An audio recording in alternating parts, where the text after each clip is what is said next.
মোহ বলতে আমরা অজ্ঞানতা অজ্ঞতাকেই বুঝে থাকি। মোহ তিন প্রকারের: আপাতিপাতি মোহ, উইপাতিপাতি মোহ ও মিথ্যাপ্রতিপত্তি মোহ। আপাতিপাতি মোহ এটি সেই ধরনের মোহ যা ভালো মন্দ, পাপ পুণ্য, করা উচিত কি অনুচিত নয় সেই বিষয়ে সঠিকভাবে বিচার বিবেচনা করতে বা চিন্তা করতে না পারাকে বোঝায়।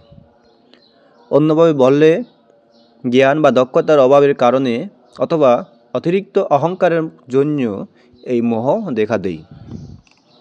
উইপাতিপাতি মোহ, এই মোহ হলো সেই মোহ যা সব কিছু বিপরীতভাবে জানে, গ্রহণ করে, অর্থাৎ ভালোকে খারাপ, খারাপকে ভালো, পুণ্যকে পাপ এবং পাপকে পুণ্য ভেবে নেওয়ার মতো ভ্রান্ত ধারণা।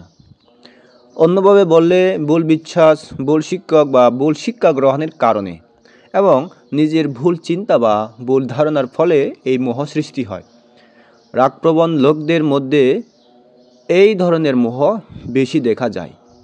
মিথ্যাপ্রতিপত্তি মোহ, এটি এমন একটি মোহ যেখানে কোনো কিছুর প্রতি মনোযোগ দেওয়া হয় না, অর্থাৎ উচিত অনুচিত, পাপ পুণ্য, ভালো মন্দ এসব নিয়ে বিন্দুমাত্র চিন্তা না করে যা খুশি তা করা। এই ধরনের মোহ হলো অত্যন্ত কঠোর হৃদয়ের লোকদের মধ্যে দেখা যায়, যারা অহংকারে ভরপুর থাকে।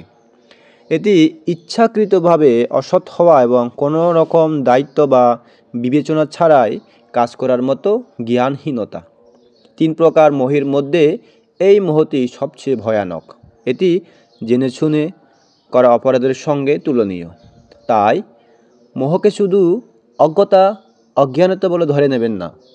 মোহ জ্ঞানকে দেখে দিয়ে অন্ধকারের দিকে নিয়ে যেতে পারে। সুতরাং সর্বদা সতর্ক থাকুন এবং জ্ঞান অর্জনে মনোযোগী হন। সব্বে সত্তা সুখিতা ভবন্তু।